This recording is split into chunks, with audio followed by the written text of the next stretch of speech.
everyone, and welcome to the Dill Pickle Movie Network. I'm Dylan Randazzo. This is the second video I'm posting today because we are in the midst of New York Film Fest coverage, and we just saw the finale of Big Brother 23, so I had to post about both. I didn't do a video last week about the final four because when it comes down to four, yes, there was a blindside, yes, there was drama, but I didn't feel like it warranted a full video, so I decided to rope those 2 weeks together, week 11, and of course the finale, into one video because I think it's better to talk about this endgame as a whole.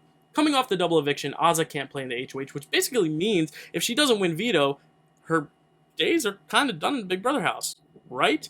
At least so we thought, because Xavier wins the final 4 HOH and he basically gets to decide who he's going to put on the block, but he really doesn't have the power. It's really whoever is not on the block come eviction night because they get to cast the sole vote to evict.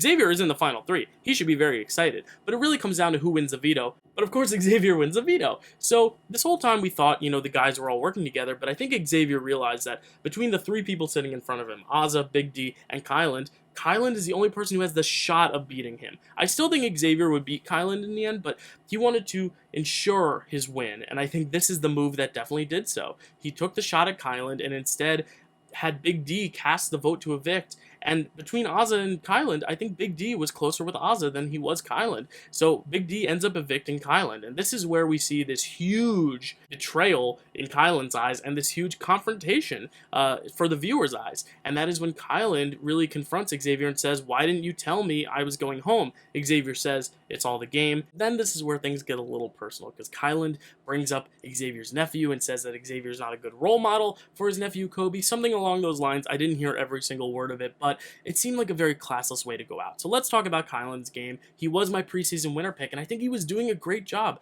He was winning a lot of competitions, more than Xavier was, and he was, making some tough decisions in this game. He was not getting out of anything completely blood-free. Azah was mad at him when he went after Brittany at the jury phase of the game. He had to cut Sarah Beth and have her go home heartbroken and mad at Kyland. He got blood on his hands.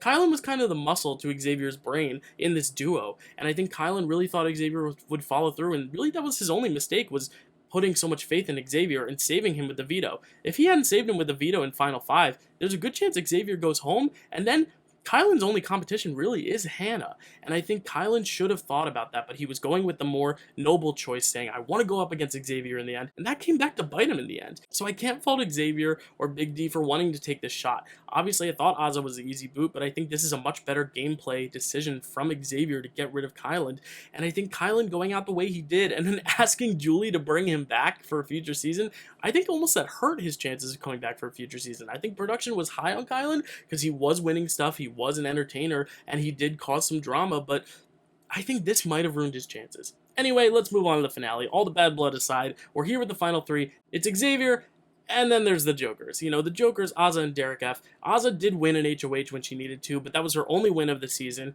Big D hadn't won a single thing in the season, so it's really hard to believe that anyone but Xavier at this point is deserving of the win. Obviously, Azah and Derek F did make it all the way to the end. Kudos to them. I don't think they took as much action in getting themselves to the end as Xavier did. So Xavier's the big threat to beat at the end, and he knows that he has to win this HOH, because if Azah wins this HOH, there's a good chance she'll take out Xavier and sit next to Big D in the final 2, which means Big D is sitting pretty. He says, I'm probably in the final 2 regardless, so he has nothing to worry about. Part 1 goes to Xavier, Part 2 goes to Azah, and it really comes down to the drama of who's going to win Part 3, who's going to take the shot at the other person, because if Xavier wins, he's probably taking out Azah. If Azah wins, she's probably taking out Xavier. But then Azah has a change of heart and says, I'm going to go the Kyland route and go up against the best. So if I win, I'm going to take Xavier and cut Big D. And this is where I groaned, because this took out all the drama of the finale. Because we know if Xavier wins, he's going to cut Azah, and he'll win against Big D. If Azah wins, now she's going to cut Big D and keep Xavier, and Xavier's going to beat her. I think she thought she had a better shot of beating Xavier than she realistically would. We don't know how the jury votes would turn out. Maybe Brittany would vote for Azah. Maybe Tiffany would vote for Azah. I don't know exactly how many votes Azah would get, but I think Xavier wins no matter what. So this kind of took out a little bit of the drama, because now, instead of Azah playing to make the big move against Xavier, she's really just playing to lose either way. It was a very odd choice, and I know she said she's not a money-forward thinker. I get it. But in this game, when you have the shot against the biggest threat, and you win this final HOH, you need to take him out. all this doesn't matter because Xavier wins anyway, and Xavier does take the shot and votes out Ozza, which I think was the right choice because I think Ozza had a little bit more jury sway than Big D, only because she did win a comp, and that's one thing that Big D couldn't do all season. Sitting with the final two now, it's very clear Xavier's going to win, and I do have to commend Big D because I don't think his jury answers were very bad. He answered the questions pretty well. He actually made a case for why his game wasn't just floating, and he did almost make the jury laugh a little bit in the fact that he couldn't win all these comps, but he was a social butterfly and stuff like that. He was really playing the jury pretty well. But next to Xavier, he had no shot. Xavier was answering every single question well. When they asked him what he regretted in the game, Xavier couldn't think of anything because I don't think he has anything to regret. His one regret was just getting so close with the Kings that it hurt himself when he had to send them home. But that's not a regret for gameplay. That's just a regret for his own heart and his own sake of mental stability in the house. I really don't think he had any regrets. And that's what makes Xavier such a good player, is he was able to kind of get through this game without any blood on his hands. And that's something that separates him, obviously, from Tiffany and Kyland, who I think did play a bit more aggressively, but I don't think that demerits Xavier's game. I think Xavier played a really good game for what he was doing. He played almost a Derek Levasseur-esque game. You know, he played very under the radar, ends up pretty much crushing his final two opponent, no matter who he's sitting next to. The only thing he did differently is that he won that final comp to get to the end, whereas Ozza, if she won, might have taken the shot to get him out, even though she says she wouldn't have, and she would have taken him. But I really do think Xavier played a really good game. So just assessing this final three, I think Ozza did a good job socially. I think, like Sarah Beth said, she almost played socially just because she is a social person, not because it was really strategic. And then Big D too, you know, he had social bonds, but I don't think he did much strategically. I think these two players are kind of one of the same, you know, they kind of had the same path to the end. Obviously, they stuck up for Brittany when she was on the block week after week, but again, it was Brittany on the block week after week. It wasn't Ozza, it wasn't Derek F, so they didn't really have to do the fighting. They were just kind of spokespeople for Brittany, whereas Xavier, I think, did do strategic things in this game. He threw competitions when he knew he didn't need to get the blood on his hands, and even when he didn't throw the competitions, he was a major part in swaying some votes. When it was Whitney and Hannah on the block, Xavier is the one who kind of convinced Alyssa and Christian to target Whitney instead of Hannah, and I think that's a big move. I think Xavier also, later in the game, cut Kyland when he needed to. You know, he was instrumental in getting Kyland to save him to cut Hannah. I think Xavier knew that his three biggest competitors would be Tiffany, Hannah, and Kyland, probably in that order. So who were the first three boots at the cookout? Tiffany, Hannah, and Kyland. I don't think that's a coincidence. You know, I just think Xavier played a really, really good game. Showed up when he needed to,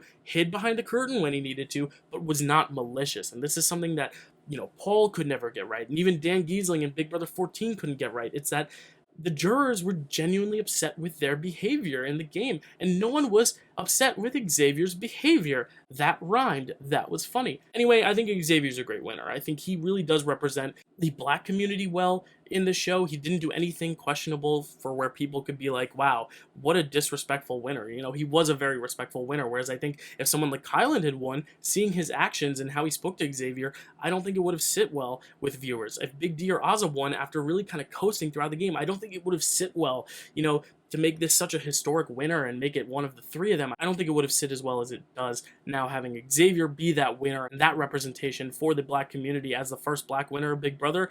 And he wins in a 9-0 vote. Even Brittany, even Ozza, they didn't vote for Derek F to win because they were honoring the best gameplay. And I'm really, really proud of this jury for not being bitter by any means, not saying, well, you're the best, so I'm going to vote for the underdog. It's really nice to see a jury that respects the gameplay.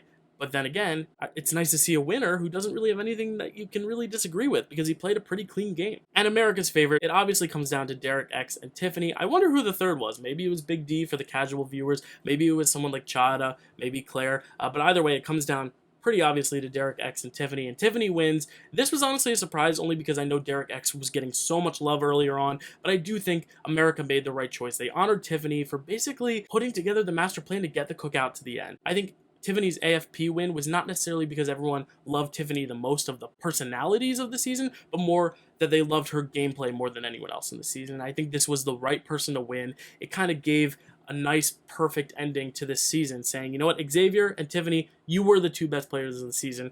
congratulations. So that's all I have to say about the finale. Like I said, it was a little predictable as soon as Ozza said, I'm going to take Xavier to the final two. You know, we knew from then on that Xavier was going to win, whether he was sitting next to Ozza or Big D. In the future, I wish maybe they do something a little bit more interesting in the finale, just to keep it a little bit more suspenseful, because the best finales are the ones like Josh and Paul in Big Brother 19. You know, that season sucks, but that finale is so good because you really don't know how it's going to go, and you don't know who's going to win, and it ends up being a close vote because of it. I think these steamrolled final wins, even last year where I loved Enzo, it was very clear Cody was going to win. So I hope the more predictable seasons have a little bit more unpredictable finales. I don't know how they were able to do that. I don't know how they would be able to change that, but I hope that's what we have in store for future seasons, only because I do want this game to be exciting all the way to the end. And I think this season, while it was noble and amazing and brilliant to see this cookout make it to the end, once Tiffany and Hannah and Kyland went, it just became very, very clear Xavier was going to win. So that's what I have to say about that, the last few weeks of Big Brother. Obviously, I have more to talk about on my show, Recipe for Reality with Zach Love, where we will talk a little bit about the finale and just kind of talk about the season in general and where it stacks up with other seasons. I will also be doing a video with Elizabeth Valenti on her channel about this finale and just talking about each player and how we thought they did in the season. So thank you so much for watching this video. Please check out those videos. And Halloween's coming up, which means I will be doing my 31 days of Halloween. If you follow me on Letterboxd, you know I did this last year. I'm doing it again this year. Solely on Letterboxd. I'm not doing any reviews on this channel except for the ones that are theatrically released, but if you want to see reviews for all 31 movies, there's a schedule. You can head to my Letterboxd every single day to see reviews on each and every one of those films. Thank you all so much for watching. Stay tuned for those shows like I mentioned. I'll see you next time.